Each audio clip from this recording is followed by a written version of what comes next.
Olá, sejam muito bem-vindos ao Família na Real. Gratidão por estar aqui e espero te fazer uma boa companhia. Hoje o Família na Real abre espaço para um tema que atravessa muitos lares e que no direito das famílias se revela com muita frequência: os entraves que sabotam os relacionamentos. São questões emocionais, comportamentais e afetivas que, quando não são cuidadas, acabam adoecendo o casal e impactando diretamente toda a dinâmica familiar, especialmente quando existem filhos envolvidos. Na prática, nós sabemos que o amor é fundamental, mas não é suficiente para sustentar uma relação saudável, estável e respeitosa.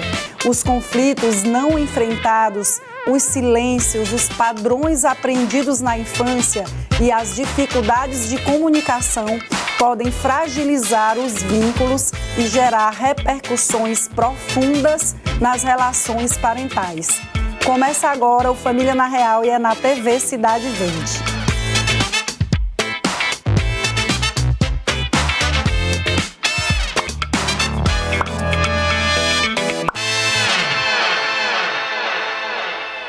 E para conversar com a gente sobre o porquê isso acontece e como romper esses ciclos, eu recebo hoje a doutora Cilele Santiago da Rocha, psicóloga, terapeuta de casal e família, com mais de 10 anos de experiência, ajudando mulheres e casais a lidarem com questões emocionais, autoestima, vínculos afetivos e reconstrução de relacionamentos. Cilele, minha querida, seja muito bem-vinda à nossa casa, à família.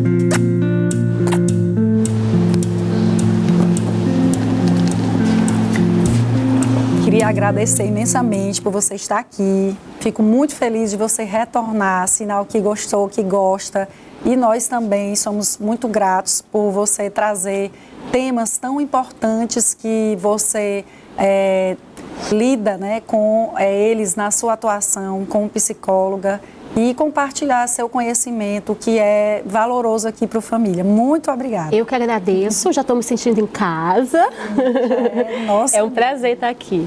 Tá bem, Cilele, a gente vai falar sobre um tema que tem tudo a ver com família. Sim. Tem tudo a ver aí com dificuldades que nós profissionais enfrentamos na condução, por exemplo, de um divórcio mal resolvido ou de conflitos familiares relacionados à guarda de filhos, porque tudo impacta nas relações, as relações impactam na família e a gente tem todo esse emaranhado de conflitos que acaba resvalando de alguma forma naquelas pessoas envolvidas da família e também no profissional que atua, que somos nós da área jurídica, da psicologia.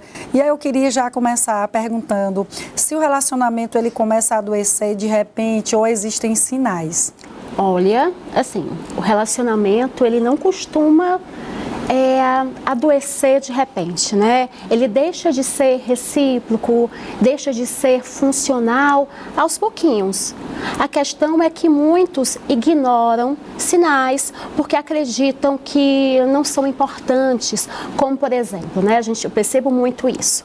Quando o diálogo ele passa a ser apenas existir ali com uma função logística para resolver as coisas, né? Para resolver, olha, quem vai pegar o nosso filho na escola, como é que está a questão das contas, quando deixa de existir aí uma troca emocional, um olho no olho, quando há a diminuição da intimidade. E quando eu falo intimidade, eu não estou me referindo apenas ao sexo, eu estou me referindo ao toque, ao contato, à presença, ao abraço, à mão, né, na pele, aquela proximidade física, né? Quando os dois estão ali na mesma casa, mas existe uma grande ilha emocional, né? Cada um ali no seu lugar, sem se comunicarem, sem falarem sobre o que estão sentindo, estão pensando. Quando estes dois sujeitos, eles deixam de olhar para o mesmo lugar, deixam de compartilhar coisas miúdas do dia a dia, né? O dia a dia, como é que foi? Como é que foi o trabalho hoje, amor? Né? Quando deixam de falar para o outro sobre os seus medos, os seus sonhos, quando deixam de partilhar metas, Então, isso acaba criando uma grande distância entre os dois, né? Eles passam a conviver, mas eles não estão de fato ali juntos. Há uma barreira de comunicação, uma barreira ali que impossibilita o contato, né, emocional, o contato físico. E aí a gente percebe que esse relacionamento realmente ele chegou no lugar que precisa ser feito algo a respeito, né, para que ele permaneça ali saudável, para que ele volte a ser saudável, na verdade. Exato.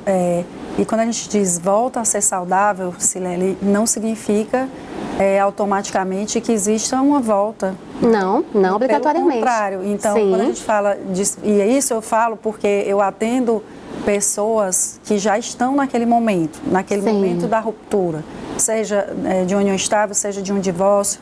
Então, a gente sempre observa que elas têm essa necessidade de falar muito, de explicar.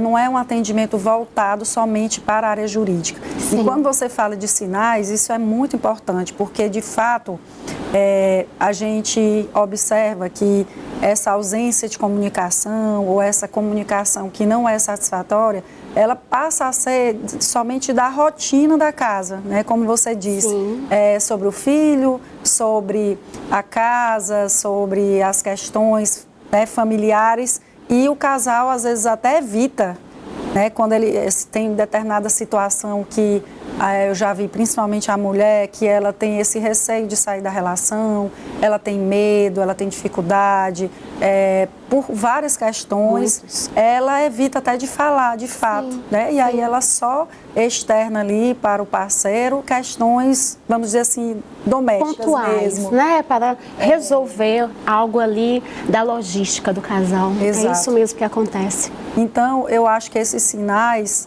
Silele, eu acho que a gente pode citar alguns, como às vezes uma frieza, né?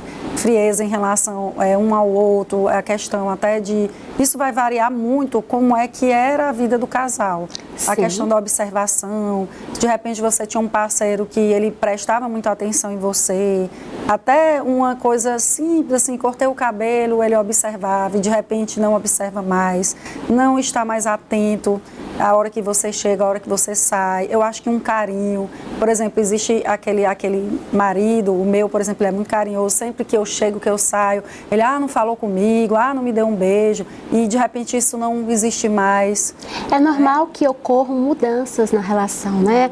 Os dois, eles vão mudando a forma de pensar, de sentir, a paixão, ela tem uma fase, então há mudanças, né, no comportamento após a fase da paixão, mas a gente percebe que quando não há uma conexão entre os dois, quando há uma diminuição ali do contato físico e desta proximidade emocional, realmente foi criada aí uma grande barreira, né, que impossibilita que esses parceiros se olhem e permaneçam aí, né, tendo uma relação recíproca e saudável.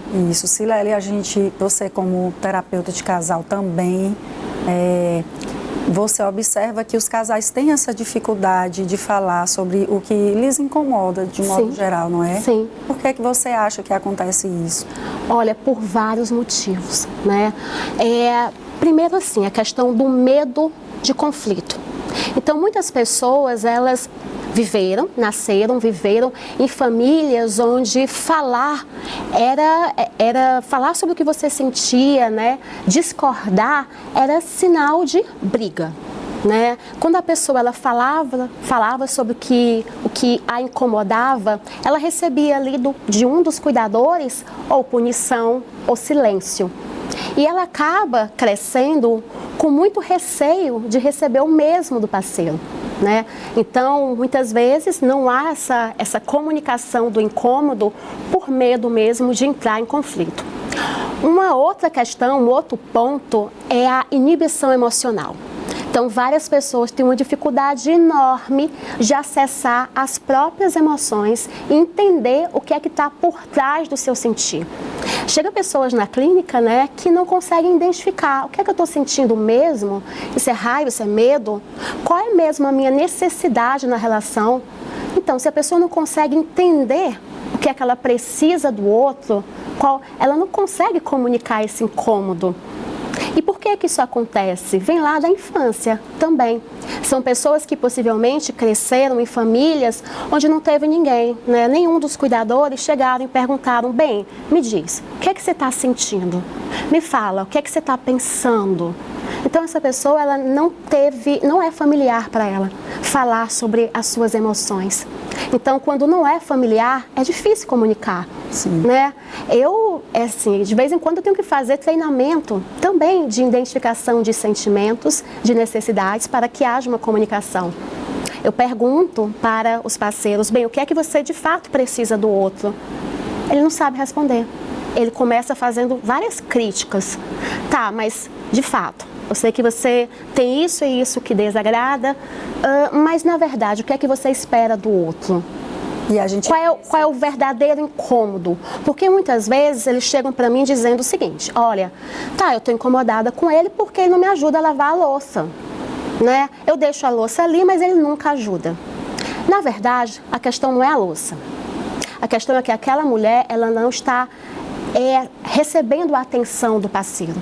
E ela nunca recebeu, desde a infância. Ela não recebeu também a atenção dos cuidadores. Então, pequenos gatilhos para ela têm um peso enorme, né?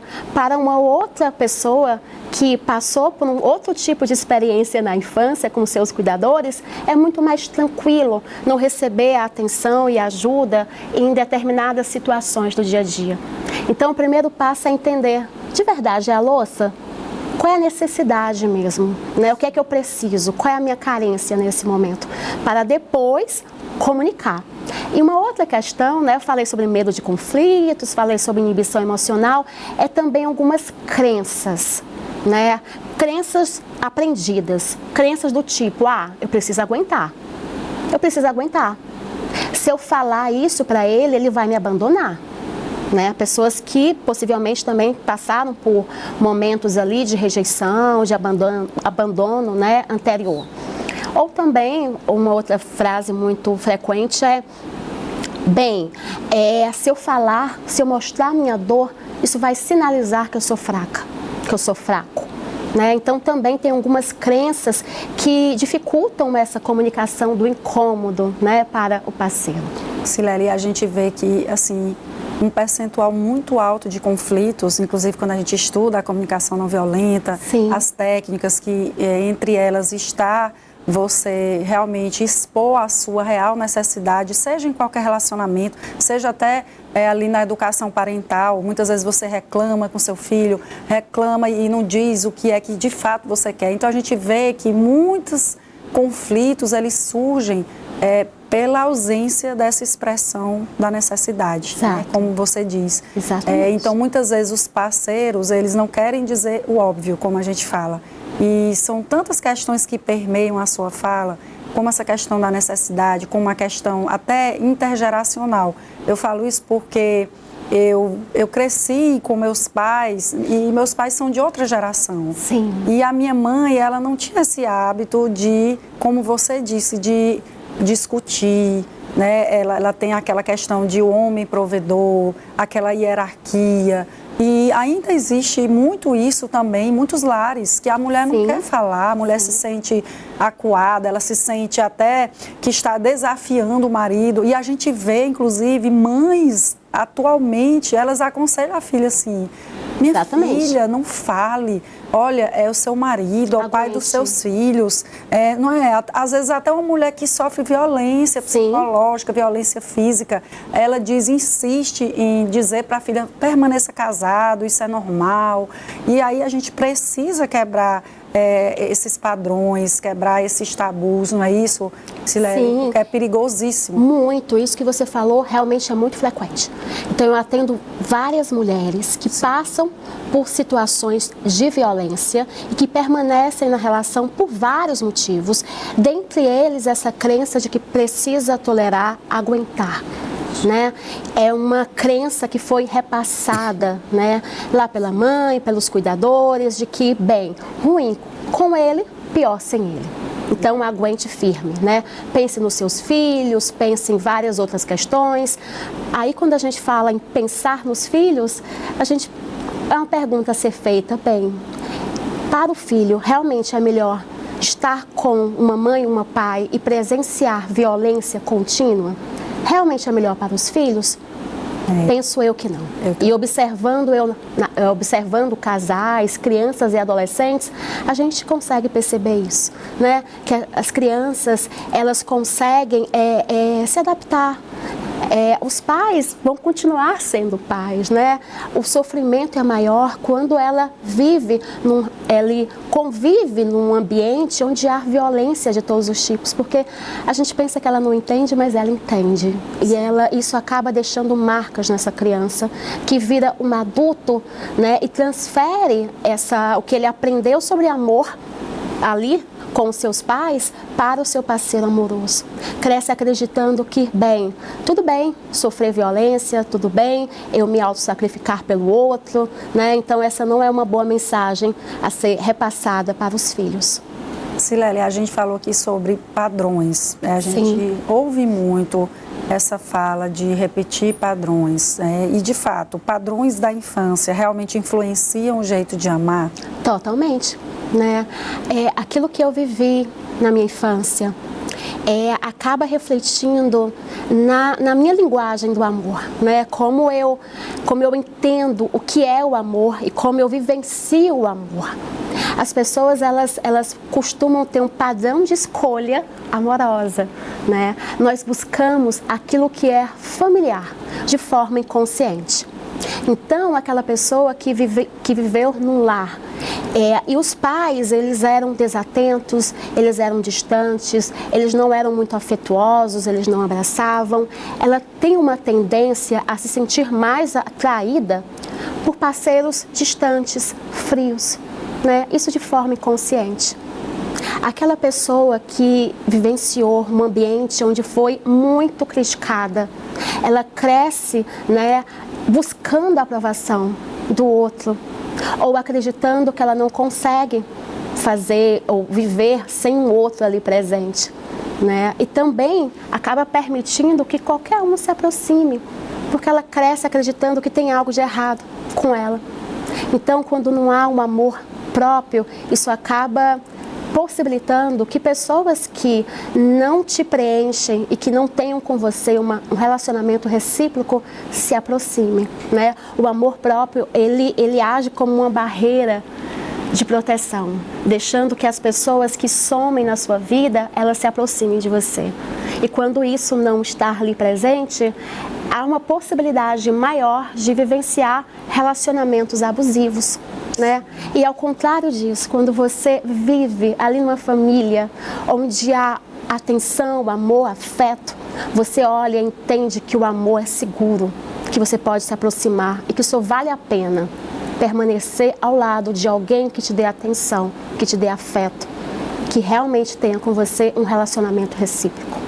Silele, então a máxima de que realmente a gente oferece aquilo que a gente teve, ela é muito válida no relacionamento. Totalmente. Não é? Totalmente válida. Porque a gente vê como é real.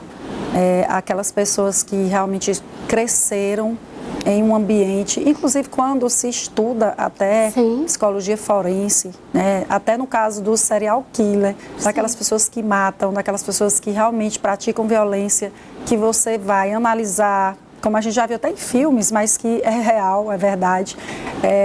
Quando vai se analisar o passado, aquela pessoa, ela cresceu num ambiente violento, não que se justifique, mas é a realidade daquela pessoa. Então, ele naturaliza que aquilo ali, ele consegue tudo daquela forma, né?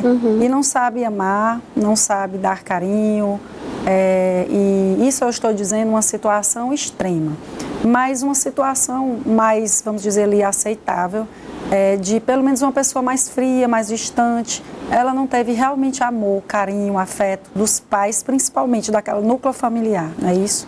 Mas é importante a gente... Sim, acaba a pessoa que é aprendido, né? Sim. Se eu não recebia abraço quando eu era criança, eu tenho uma dificuldade maior de ter um contato físico, de abraçar. Sim. A gente aprende, né?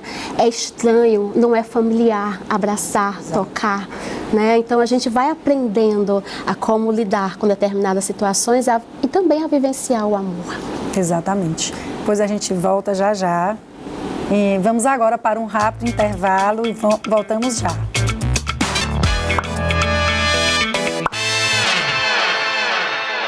Estamos de volta com Família na Real, hoje recebendo a psicóloga e terapeuta de casal e família, Cilele Santiago, para falar sobre questões emocionais, comportamentais e afetivas que podem se tornar entraves nos relacionamentos. Muito obrigada mais uma vez, querida Cilele.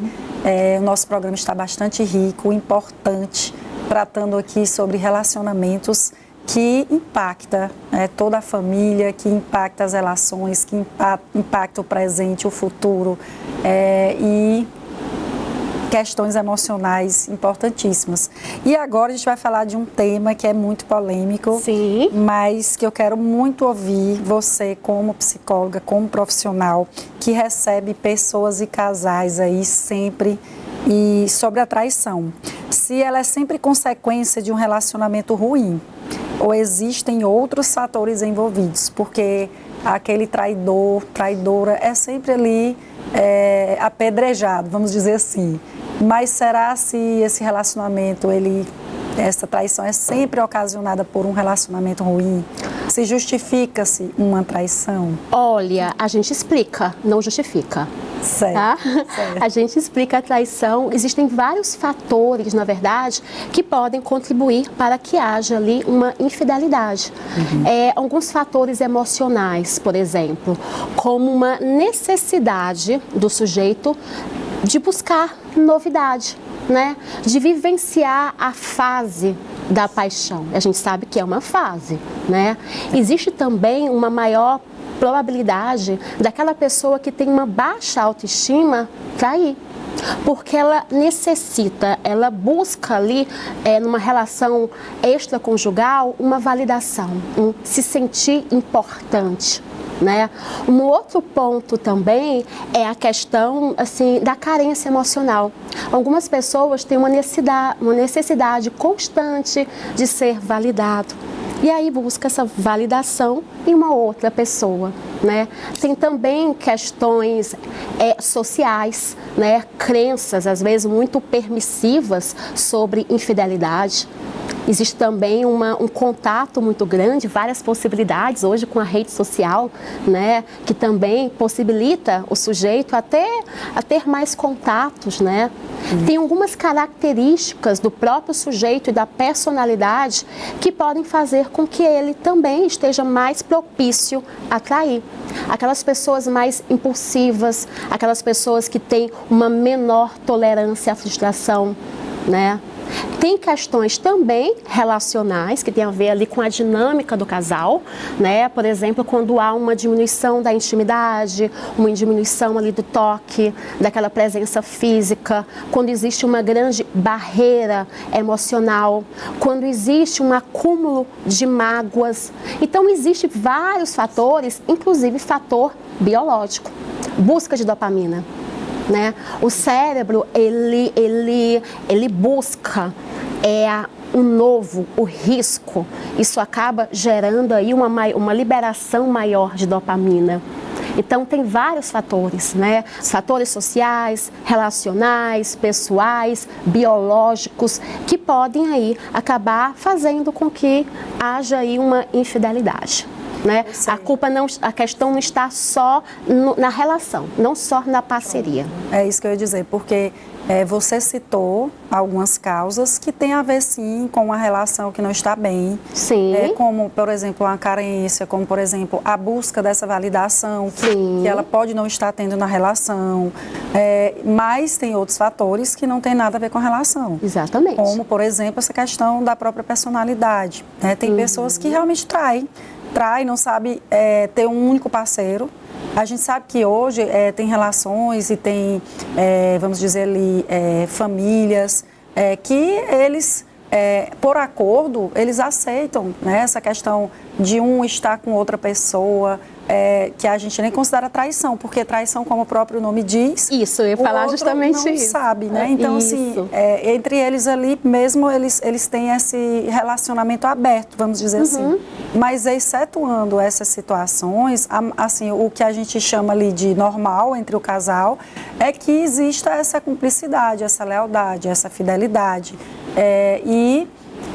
Quando essa fidelidade, não sei se essa lealdade é quebrada, e a gente fala fidelidade e lealdade porque tem uma diferença ali na lei mesmo civil em relação a casamento e união estável.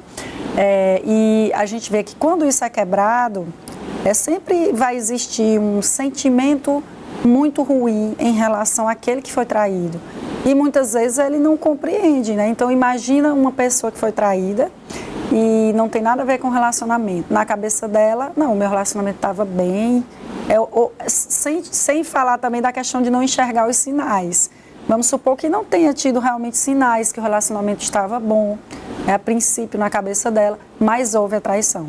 E aí ela passa a descobrir, por exemplo, essa questão do parceiro, essa questão orgânica, essa questão do narcisismo, por exemplo. Sim. Não é? Você já Sim. recebeu casos como esse, Silele? Muitos. Eu acho assim, incrível. Muitos, mas quando chega um casal que eu percebo que um é narcisista, o que é que acontece?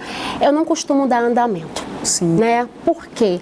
Porque eu entendo que ele está ali para aproveitar das informações, daquele momento de vulnerabilidade da parceira, para utilizar isso realmente como mais uma arma ali, mais um instrumento de manipulação. Entendi. É muito perigoso. Então, quando eu percebo que existe ali, quando não há uma intenção dos dois, né, de favorecer a relação, ou de chegarem num ponto, né, de encerrar essa relação de uma forma mais saudável, eu não dou andamento. Quando eu percebo que um dos dois está ali apenas para usar a terapia, né, como mais um instrumento para tentar manipular a parceira. Exatamente uma dúvida que eu tenho.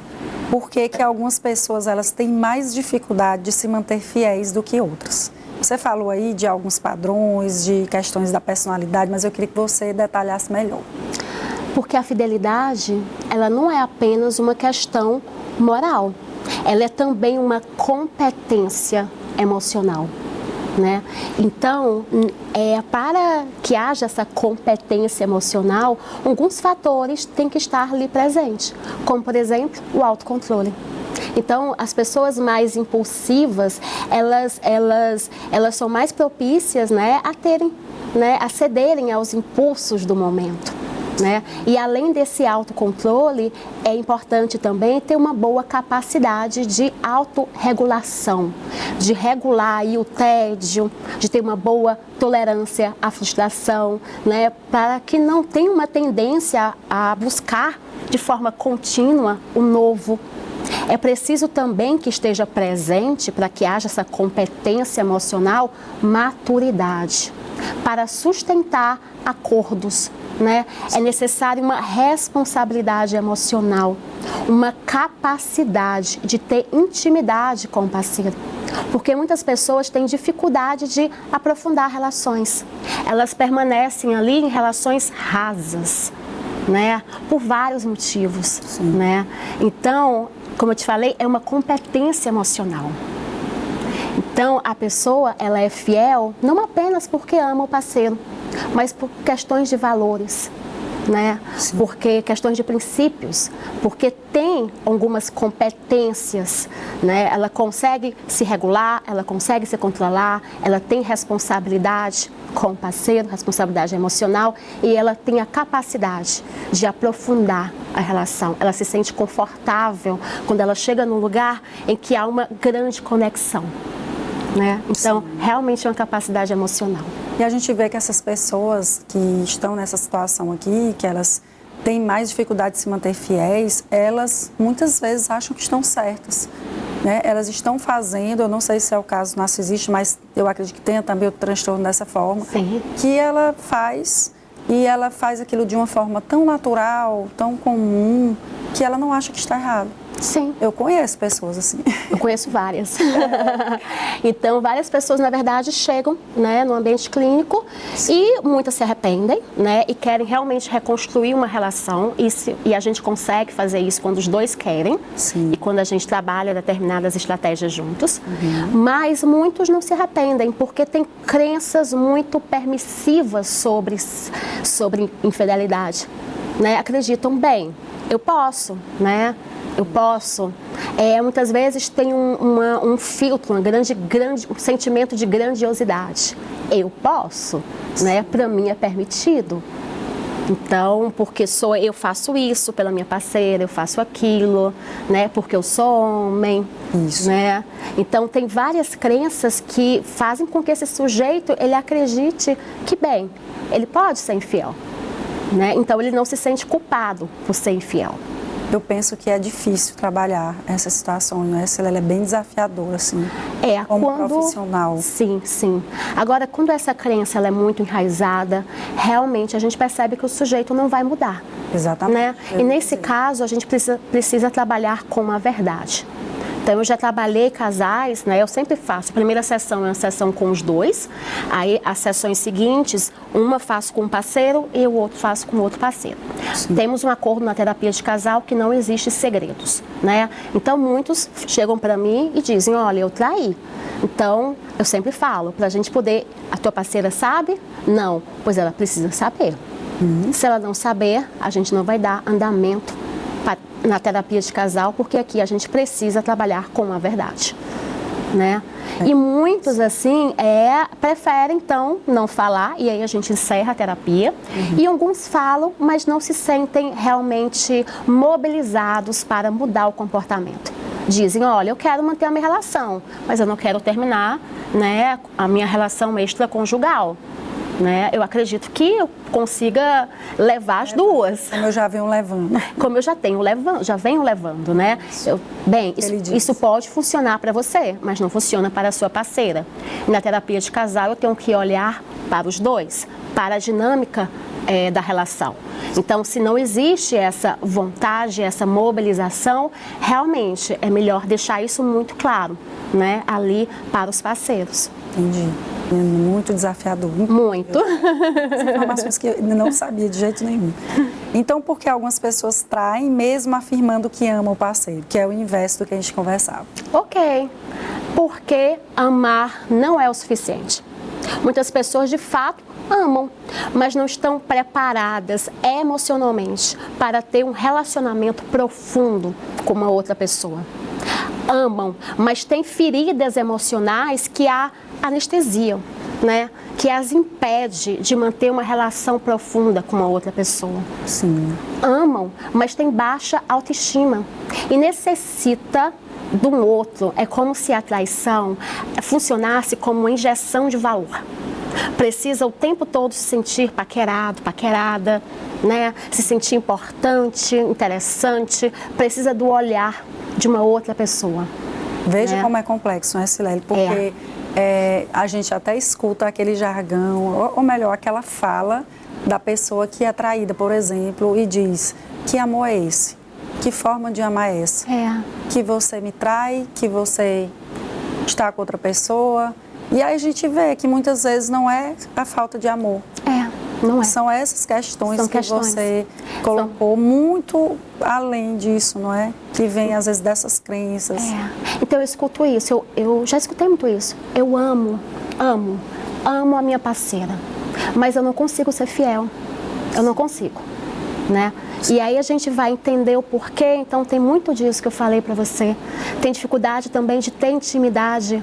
Muitas pessoas amam e paradoxalmente elas buscam uma outra pessoa quando a relação há uma conexão maior. Isso provoca um medo. Sim. Né? Então os relacionamentos são muito complexos. Muitas vezes há a infidelidade mesmo existindo amor. Pois é. Silele, você acha que... Eu acredito que você, acompanhando diversos casais, você já, assim, chegou ali num limite que você... Não, eu acho que a terapia pode finalizar. Sim. E vocês né, já estão bem ou não, você encerrou, mas a traição ela pode muitas vezes também ajudar ao casal a perceber muitas coisas que talvez eles não percebiam e só passaram a perceber quando foram traídos, quando veio à tona um problema tão sério, vamos dizer assim, entre o casal. Perfeito, é exatamente isso. Então, muitos casais me procuram, né, e dizem, Cilélia, assim, a gente não está bem, a gente teve uma traição e a gente quer voltar ao que era antes. Aí eu digo, a primeira coisa que eu falo é, não tem como voltar ao que era antes. O que era antes trouxe vocês para o momento atual. O que vocês precisam, na verdade, é construir uma nova relação, com novos acordos, novas regras, uma nova consciência, né? Então, muitas vezes, questões ali da parceria são ignoradas, né? E aí, quando há traição, isso vem à tona. E os dois passam, quando eles realmente querem ficar juntos, a olhar para essa relação e entender, né? Entender o que está por trás do silêncio, entender o que está por trás da distância, entender o que está por trás dos conflitos, né? E esse entendimento pode fortalecer a relação, quando além deste entendimento há um movimento, né, dos dois, quando os dois estão comprometidos e querem realmente seguir juntos. Então, é algo que muitas vezes, né, a gente percebe que muitas vezes depois da traição, quando esse casal ele volta, permanece juntos, muitas vezes eles estão ali mais fortes, porque eles estão mais comprometidos, eles estão olhando mais para essa relação. Uma relação mais fortalecida. Isso. Porque é como a gente, de forma individual, pessoal, muitas vezes passamos por erros e nesses erros é que a gente aprende, cresce. Então, é meio que a percepção daqueles sinais que nós falamos lá no início do programa, né, que talvez aquela parceira ou aquele parceiro incomodava muito ela durante a relação e ela não soube expressar e acabou que essa vulnerabilidade levou ela a trair, né, que aqui tem vários motivos, como a gente viu. Sim. E a partir daquele momento, ele e ela, né, enxergaram isso e puderam, vamos dizer, ressignificar, né, essa dor, essa ausência de comunicação, de verbalização, não é isso? É exatamente isso que acontece. Sim. Então, eu já trabalhei com muitos, assim, eu não sei nem te dizer o número, né, de casais que chegaram até um ambiente clínico e vieram depois de uma traição e saíram mais fortalecidos, mais conectados, né, mais blindados, sim, né? Então, sim, pode haver um fortalecimento aí dessa união após a traição. A gente vai dar um intervalo. Então, vamos agora para mais um intervalo e bem rápido, não sai daí, que eu volto já.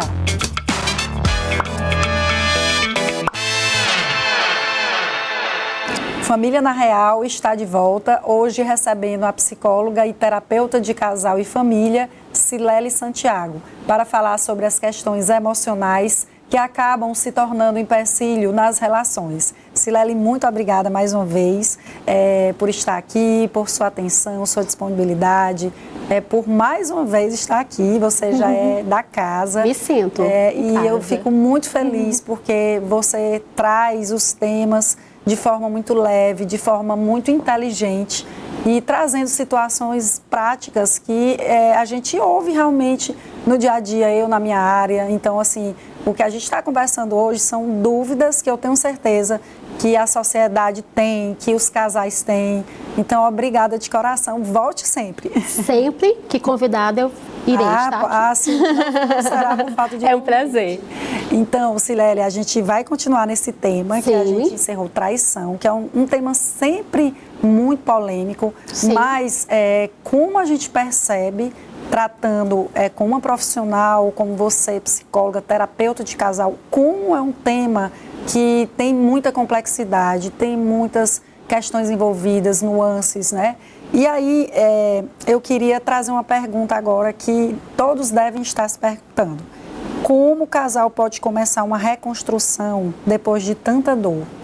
que não é fácil nem para o traído, nem para quem trai muitas vezes. Não, exatamente. A gente sabe que existem essas situações de quem trai ser narcisista ou trair sempre e ser uma pessoa que leva o relacionamento com naturalidade, e a traição é algo que ele faz sempre, mas nós sabemos também que tem aquelas pessoas que se arrependem profundamente e elas entram em sofrimento quando traem.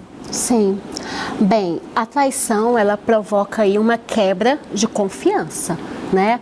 Mas essa quebra de confiança, ela não obrigatoriamente leva ao fim da relação, né?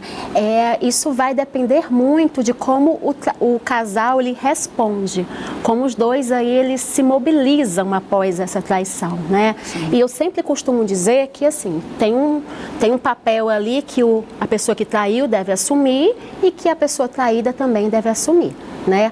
A pessoa que traiu, ela deve assumir responsabilidade, sem ficar buscando justificativas, né? Precisa escutar o que o outro tem a dizer e buscar não ficar ali se defendendo o tempo todo, né? É importante assumir os erros, ser transparente, verdadeiro, porque a verdade precisa estar presente.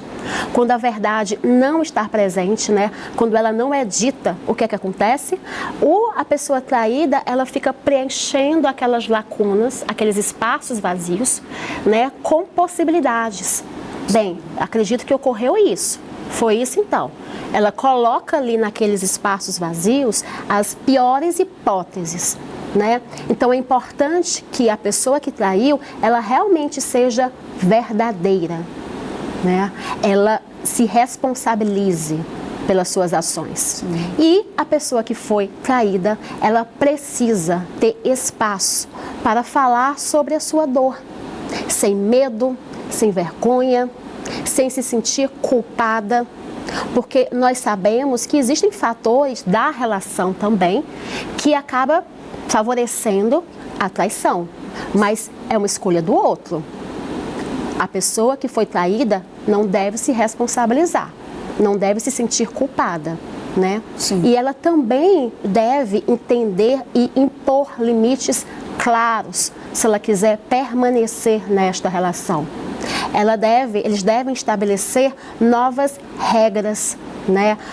Novos acordos, eles terem uma maior consciência, né? Até para reconquistar essa confiança. Exatamente. Que ela perdeu, e é super perigoso essa questão de preencher espaço, porque o que você falou é importantíssimo, que é falar a verdade. Sim.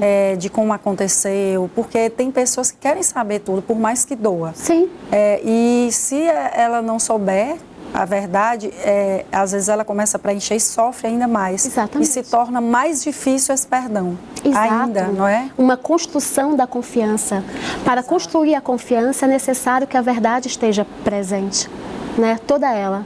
Isso. Doa, mesmo que seja uma verdade dolorida, né?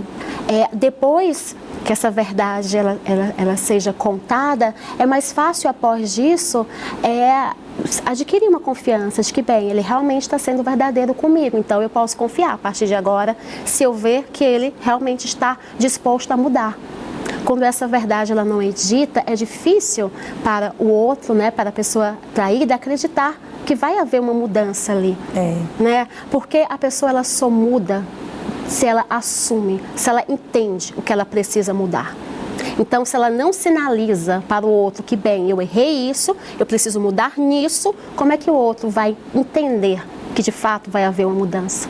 Né? Tem que realmente se esforçar. Exatamente. Para mostrar que houve essa mudança, esse arrependimento, esse pedido de perdão, de desculpas, não é isso? E é fundamental uma comunicação, né?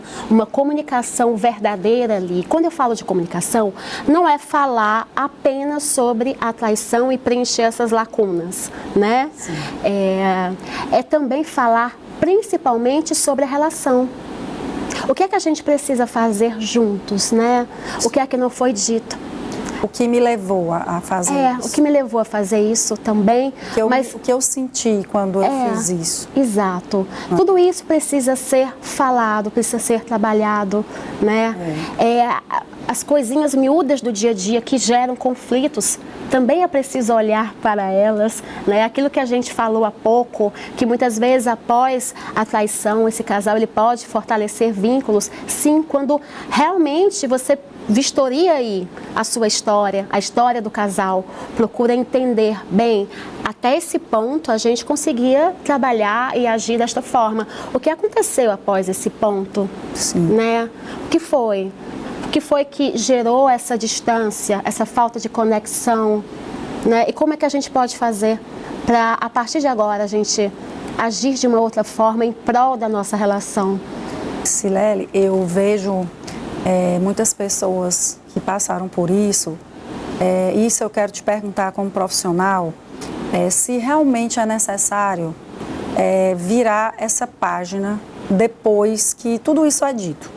Né? Por quê? Porque o que a gente vê é que tem muitas situações que o parceiro traído, ele não perdoa. Ele volta, ele tenta retomar a relação, mas aquilo fica incomodando durante a relação. Sim. Ele continua sem confiar no parceiro. Sim. E qualquer motivo da briga é um motivo para ele falar aquela situação que aconteceu. Ah, mas você me traiu. Ah, mas eu não confio mais em você. Ah, como é que eu posso confiar? Ah, você vai não sei para onde. Ah, eu vou sofrer de novo. Então, assim, a gente vê que não houve, de fato, um perdão sincero, genuíno. Então, como terapeuta que vivencia isso, que acompanha isso, você considera importante realmente virar a página? Ou você acha importante quando existe uma recaída?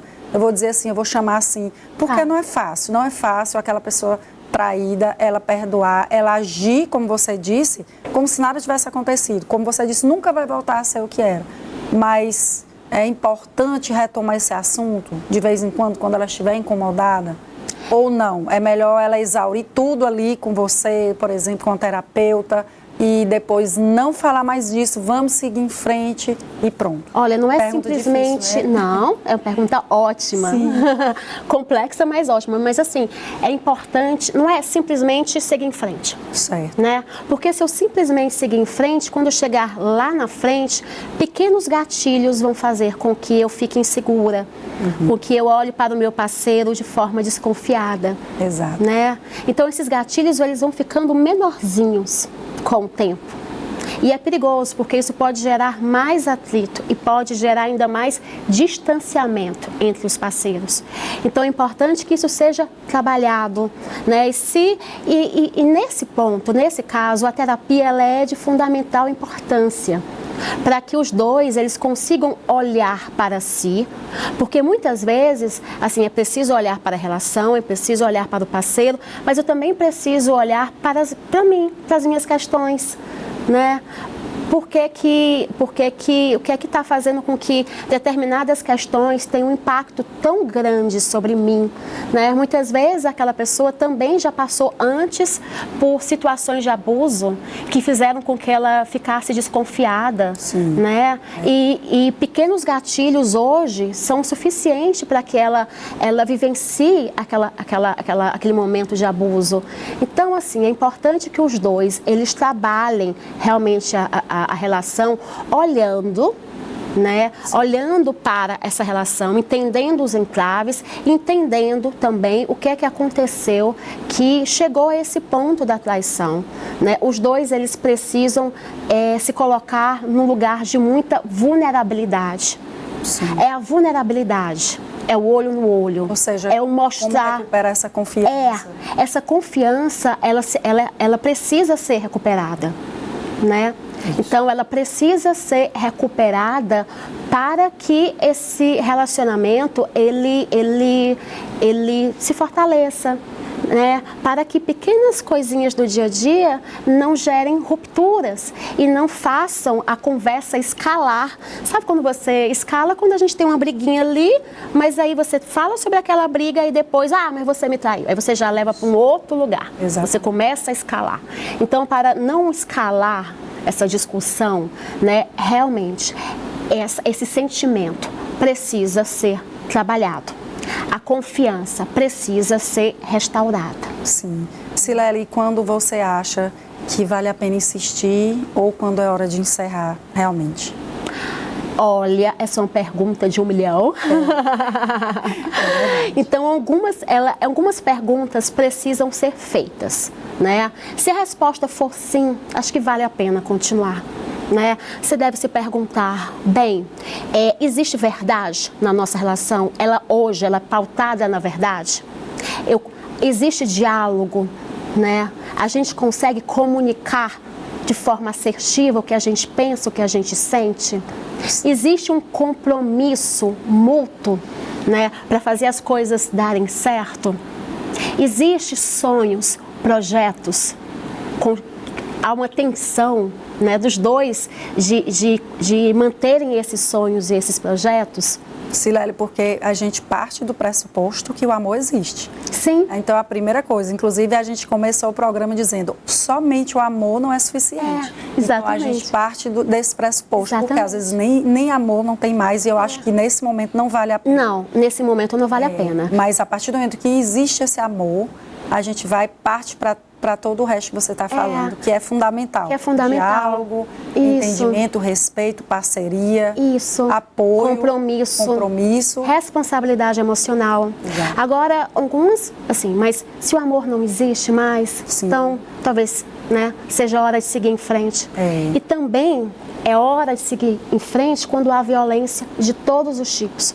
Né? Quando há violência física, quando há violência psicológica, moral, sexual, patrimonial, porque é difícil você se sentir segura diante ali, com o seu parceiro. Então, quando a violência está presente, quando há humilhação, quando há manipulação, quando não há reciprocidade, quando não há parceria, né? Então é hora de seguir. Muitas pessoas têm medo de seguir em frente. Silele, você, além de psicóloga, né, eu li um pouco do seu currículo no início do programa, você tem um curso para mulheres também que ensina, vamos dizer, eu não gosto dessa palavra empoderamento, mas eu não gosto nesse sentido que ela é usada muitas vezes de uma forma, né, já muito... Mas fala um pouco para a gente sobre esse curso, por favor. Bem, eu trabalho já com casais e mulheres já há algum tempo, né? Sim. E aí nós temos um programa online, onde a gente trabalha assim a como amar sem se abandonar. Né? Então lá tem vários vídeos falando sobre isso, né? Então eu falo, tem vários temas, né, relacionados a isso. Tem testes psicológicos, né? Testes psicológicos que sim, são validados e que podem ali também estar sendo fornecido através da plataforma, para que a pessoa ela consiga entender o seu padrão de escolha de parceiro, né? Ela entenda por que age da forma como age com o seu parceiro, entender também em que ponto ela está se abandonando, né? Então é um programa, na verdade, onde tem vídeo aulas, né? Eu falo um pouquinho com essas mulheres, tem testes, né? Tem exercícios, tem diário. E você tem então compartilhado é uma plataforma de forma bem mais ativa nas redes sociais. Por favor, fale aqui o seu perfil. E aí, assim, a pessoa inclusive ela acessa essa plataforma lá no link do meu perfil. Pronto. Né? No meu perfil do Instagram. Posso dizer o nome? Por favor, eu quero. Que é @psi, né? PSI. Silele Santiago. Aí eu vou pedir para colocarem porque o meu nome é diferente, né? SILELI Santiago. Então, maravilha. Silele Santiago. Maravilha. Obrigada, minha amiga.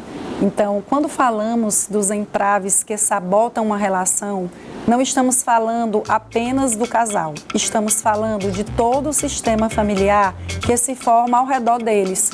No direito das famílias, isso aparece diariamente. Relacionamentos adoecidos, comunicação rompida, padrões que se repetem, filhos que muitas vezes acabam sofrendo as consequências emocionais dos conflitos não resolvidos.